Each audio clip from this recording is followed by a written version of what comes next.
J'ai choisi ce titre parce que je me suis dit, c'est tellement ça, ce que j'ai vécu dans les derniers mois. Puis c'était à la base une intégration des dernières années que j'avais envie de vivre dans mon corps, euh, loin du spotlight, loin de tout. J'avais vraiment euh, pensé à un endroit doudou, là, comme j'aime le dire, pour pouvoir vivre cette intégration-là. C'est un projet qu'on chérissait depuis longtemps et on a fait le saut. On devait le faire en 2020 à la base, mais tu connais déjà les circonstances qui nous ont bloqués un peu. Et c'était pour le mieux parce que les intentions de partir étaient complètement différentes. Donc aujourd'hui, je te fais un retour sur ces 5 mois en nomadisme en famille.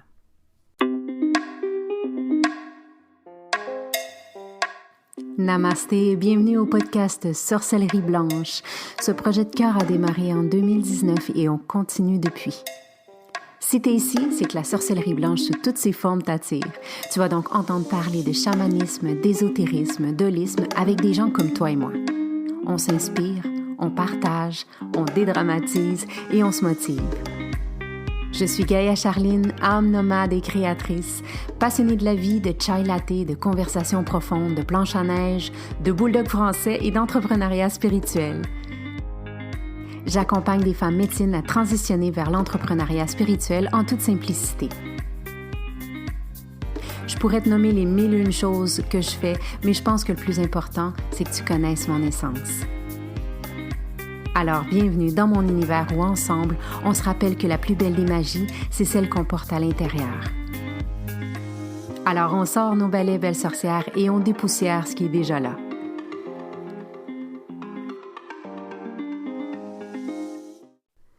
C'est de retour chez moi que je te fais ce petit podcast où je viens de parler un peu de mon expérience qui a été pour moi vraiment une sorte de test en fait de plusieurs limites de mes pensées, de mes schémas, de mes comportements, de la manière dont je croyais que j'étais.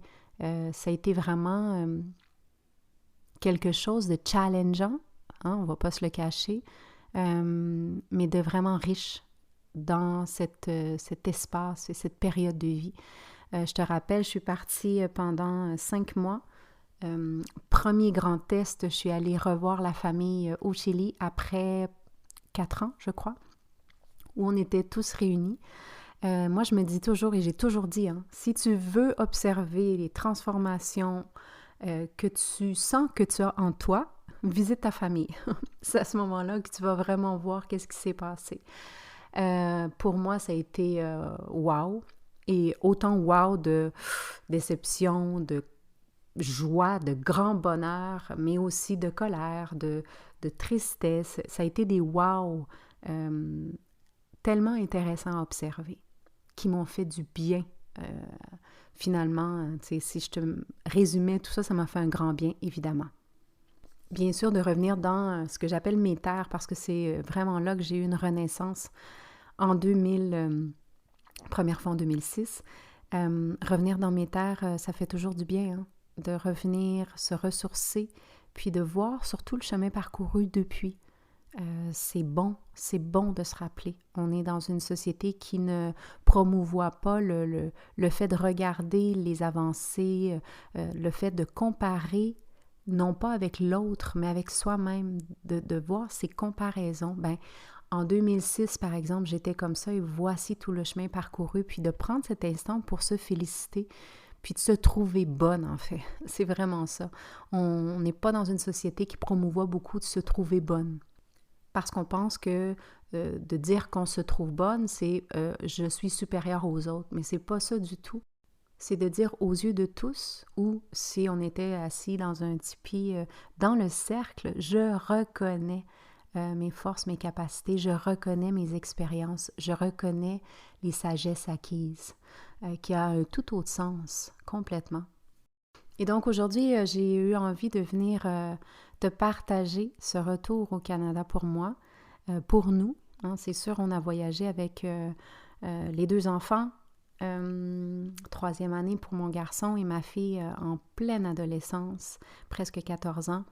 qui a été un défi aussi de, de sentir cette séparation, ce lien qui prend forme, hein, le lien de l'adolescence qui est dans le déni, qui est dans ce besoin de se définir soi-même. Donc, de dire non si on dit oui, de dire oui si on dit non.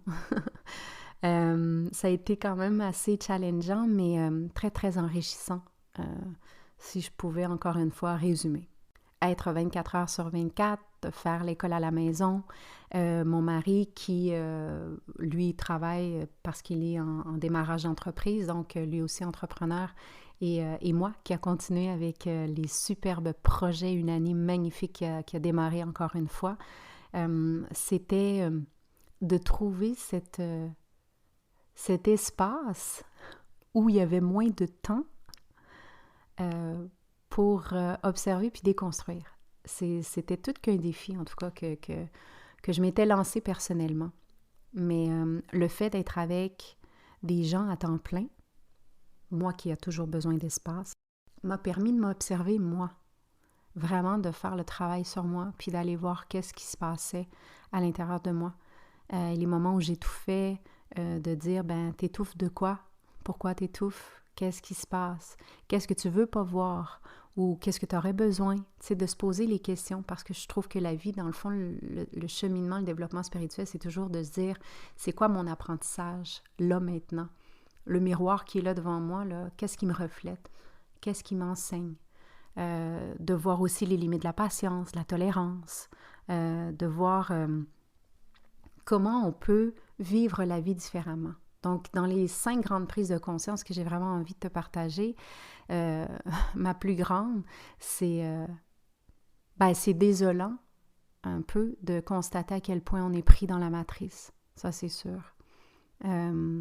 Surtout, je vais te dire, depuis mon retour, là, il y a 3 jours, c'est de constater à quel point on est vraiment poussé à devenir des robots, des gens qui ne pensent pas, qui ne sentent pas. L'autre, l'humain, chacun dans un coin.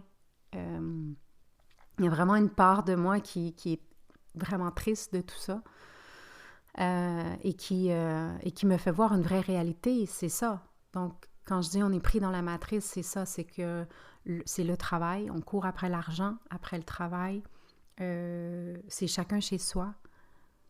Et c'est désolant de voir ça, vraiment, de dire on s'en va vers quelque chose qui est pas, qui est plus humain du tout.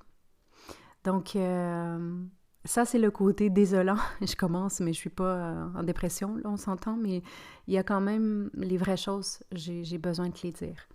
De l'autre côté, positif, en fait, c'est qu'il y a d'autres moyens de vivre. Ça, c'est une des grandes prises de conscience que j'ai, c'est qu'il y a d'autres moyens de vivre une vie que celle qu'on nous expose, que celle qu'on nous vend. Hein? Il faut vraiment aller découvrir ces autres moyens de vivre-là. Il faut ouvrir des portes, il faut oser. Ça, c'est vraiment le mot, là. Il faut oser ouvrir des portes. Y aller même si on ne sait pas. Même si on ne sait pas qu'est-ce qui va se passer, qu'est-ce qui va arriver. D'avoir la foi puis le courage de faire confiance que la vie est aux commandes. Donc, je vais tenter des nouvelles choses sans savoir quel va être le résultat final. C'est vraiment ça. Il y a d'autres moyens de vivre, pas que celles qu'on nous vend. On n'est pas obligé de suivre le rythme. On n'est pas obligé, pour être quelqu'un ou sentir qu'on est quelqu'un, de faire des études comme tout le monde, de trouver un boulot comme tout le monde, d'être dans des relations amoureuses comme tout le monde. C'est possible de vivre une vie différente. Puis, le regard de l'autre, il va être là pendant un bout, au début peut-être, mais c'est comme tout, hein? Tout est passager. Donc, les jugements vont passer, vont venir. Mais c'est vraiment de dire qu'est-ce que moi j'ai envie. Qu'est-ce que j'ai envie comme vie? Qu'est-ce que j'ai envie de sentir au quotidien? Et c'est possible de vivre une vie différente. Je suis allée sur une île où il y avait, je pense, 5000 habitants. Et il y avait un couple qui était là, qui, eux, ont choisi d'aller vivre là, retirés de tout. Et, euh, et leur vie fonctionne quand même. Ça fonctionne quand même. C'est une vie qui se sont ouverts un petit restaurant. C'est des Italiens. Eux, ils ont quitté l'Italie, ils sont venus en Amérique centrale et ils reçoivent des gens à leur manière. Donc, il faut appeler le matin pour dire qu'est-ce qu'on veut manger. On décide ensemble du menu. C'est tellement hors norme. Ça fait du bien. Et c'est des gens qui sont hyper heureux. C'est vraiment de sentir qu'est-ce que moi j'ai envie. Donc, première grande prise de conscience, parce que je pourrais t'en parler pendant des heures, il y a d'autres moyens de vivre. Deuxième grande prise de conscience de ce retour-là, c'est qu'on est étourdi par la surconsommation. Le besoin. J'ai besoin, il me manque. J'ai besoin, il me manque. Être étourdi par la surconsommation, c'est de courir derrière un idéal ou une illusion de bien-être qui est toujours éphémère finalement. Donc, j'ai besoin de ça, j'ai besoin de plus de vêtements. C'est un besoin qui va se faire sentir vraiment à l'intérieur et qui normalement va durer que très peu. Donc, une fois que je vais avoir, par exemple, acheté cette millième paire de pantalons que je sentais que j'avais absolument besoin, le vide va revenir normalement dans la même journée. Donc, c'est vraiment de s'éveiller, de se réveiller de ça, parce qu'on est engourdi et étourdi par la surconsommation. Avant de partir avec mon mari, on a vraiment fait un grand ménage, même si on n'avait pas beaucoup de choses, parce qu'avec tous les déménagements, surtout des déménagements entre pays, on arrive à se défaire de beaucoup de choses en chemin. Et avant de partir, je pense qu'on avait déjà rempli 5 grands sacs pour donner aux gens qui en ont le plus besoin. Et en revenant, on en a rempli 5 autres. Ne me demandez pas d'où qu'on sort. Mais là, c'est sûr qu'il me reste 4 paires de pantalons qui sont accrochés. Je ne sens pas le besoin d'en avoir plus. Et les enfants, c'est la même chose. C'est de vivre... je vais être honnête avec toi, avec mon ado, c'est un peu plus difficile parce que, bon, c'est une période qui fait partie d'eux. Donc, il y a beaucoup de lâcher-prise de ce côté-là, de compréhension aussi de notre part, où on doit vraiment comprendre qu'elle a ce bout de chemin-là à faire. Mais de notre côté, même mon conjoint est arrivé, il m'a dit « J'ai tellement de choses que j'ai pas de besoin. » Donc, on a vidé. On ouvre maintenant les tiroirs ou des meubles chez nous qui sont vides, vraiment. Et ça fait tellement de bien. J'ai l'impression que je respire encore mieux. On est parti pendant 5 mois et on avait chacun une valise. On avait un sac à dos, en fait, là, ce qu'on considère une valise. On avait aussi une valise à main parce qu'on avait les livres des enfants, les ordinateurs, les choses comme ça. Mais on est parti simplement. Et sincèrement, je vais vous dire, le lavage, je faisais un lavage par semaine. Pourquoi? Parce qu'on apprenait à vivre encore plus simplement, à répéter les vêtements un peu plus, à utiliser le moins de choses possible. Et ça nous a fait du bien. Donc, autre grande prise de conscience, cette surconsommation, peut-être faire le ménage chez soi. Quand on fait le ménage dans le matériel, on fait encore plus de place pour les énergies, pour qu'elles puissent circuler. Pour recevoir peut-être la visite des mondes invisibles. Moins il y a de trucs autour de moi dans ce monde tangible, illusoire, plus il y a de la place pour aller jouer, danser, valser avec les mondes invisibles. Autre grande prise de conscience que j'ai envie de te partager aujourd'hui, c'est que bien souvent, et je l'ai réalisé en rencontrant des gens pendant ce périple magnifique, et aussi depuis que je suis revenue et pendant mes coachings avec mes clientes et tout ça, on ne sait pas qui on est, puis on ne sait pas ce qu'on veut. Dans cette prise de conscience, ça a été vraiment de me dire, ce que j'ai envie, moi, c'est d'approfondir encore plus qui je suis, parce que j'ai encore plein de surprises pendant ce voyage-là, et qu'est-ce que j'ai envie. Et dans ce que j'ai envie, il manque encore plein de pièces à mon puzzle, à mon casse-tête. Mais de se poser la question fréquemment. Qu'est-ce que je suis là maintenant? Pas qu'est-ce que j'étais il y a 5 ans, il y a 6 mois, il y a 10 ans.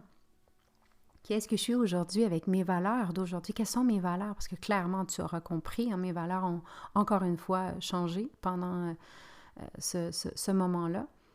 Mais quelles sont mes valeurs? Et qu'est-ce que je veux vraiment? Qu'est-ce que je veux là, maintenant?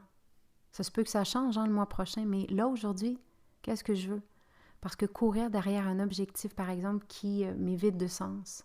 Par exemple, j'ai vu, il y avait la grande tendance sur les réseaux, ça commence un peu à s'atténuer, mais cette tendance de vouloir faire dans les 6-7 chiffres, d'être des grands leaders de nouveau monde et tout ça, pour moi, ça m'étouffe. C'est étouffant d'avoir ça comme valeur ou comme objectif de vie. Parce que finalement, c'est de courir derrière quelque chose qui est, pour moi, vide de sens aujourd'hui. Parce que l'argent, ça vient, ça va. Puis ça ne veut pas dire que j'ai pas une super situation financière ou que j'ai pas envie de générer des revenus d'une manière qui est différente, ça n'a rien à voir. Mais de dire que ça, c'est mon objectif de vie à tous les matins quand je me réveille, pour moi, c'est vide de sens.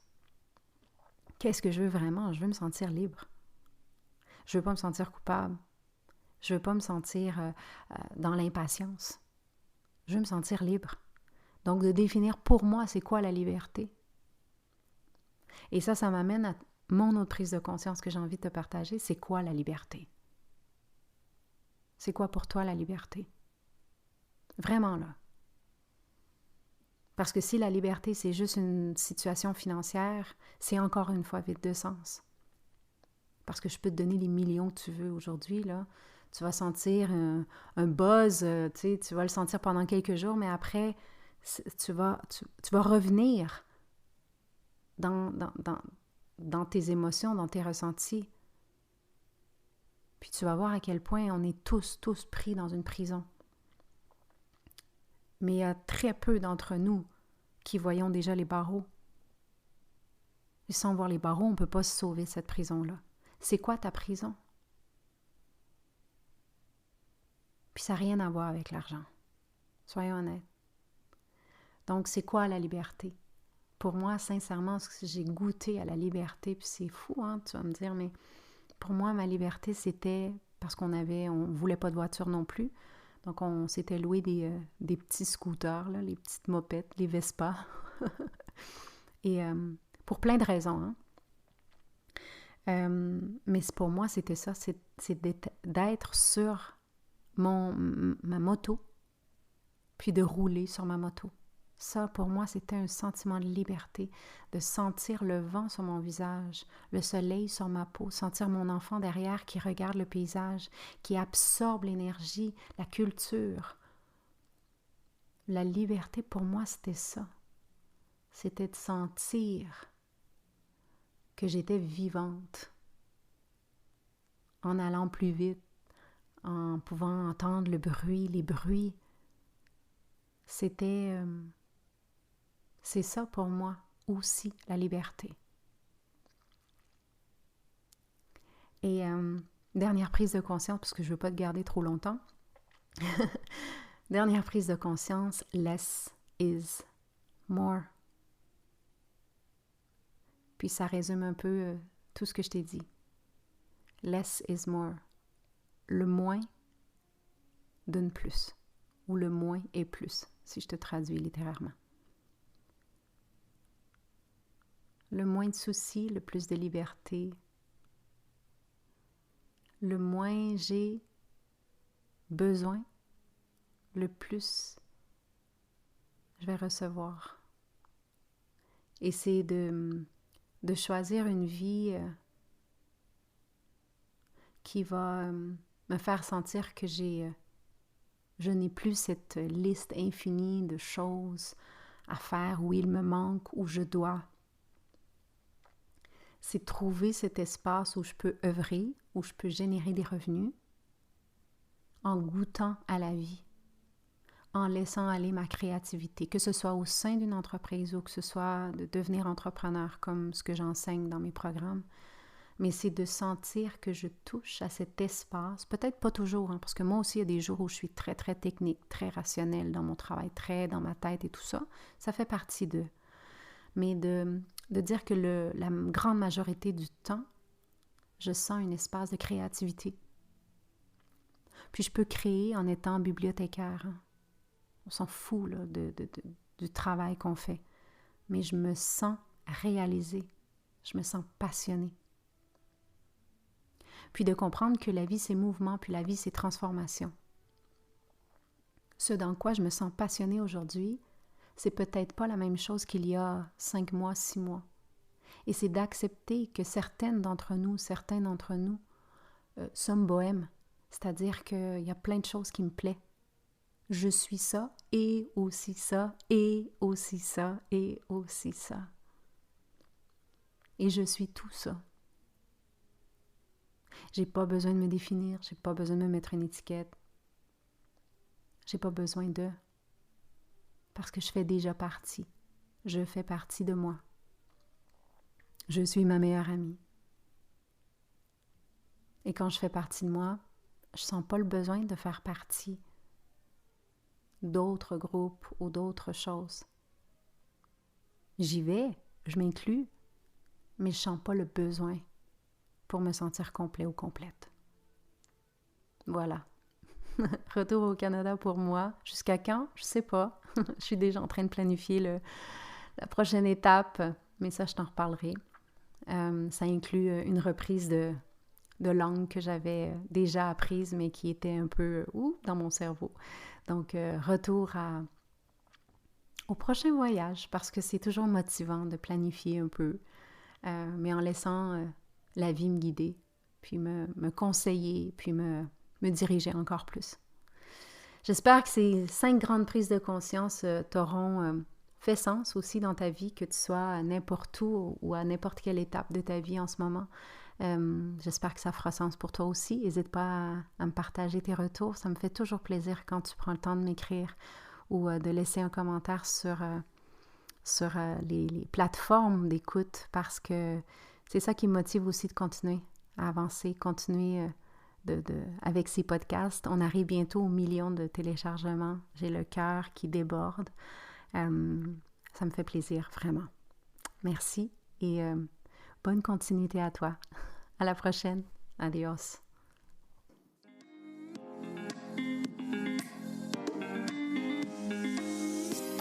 Si le sujet de la spiritualité t'inspire vraiment et que tu as un côté sorcière aussi, joins-toi à la tribu Gaïa sur les réseaux sociaux. Sur Facebook, la page Gaïa, @Gaïa Total, et le groupe fermé sur Facebook, Entrepreneur en devenir, ou sur Instagram, je suis Gaïa Total. Visite mon site web www.gaiatotal.ca pour en savoir encore plus. Au plaisir de te croiser. Waheguru Belam.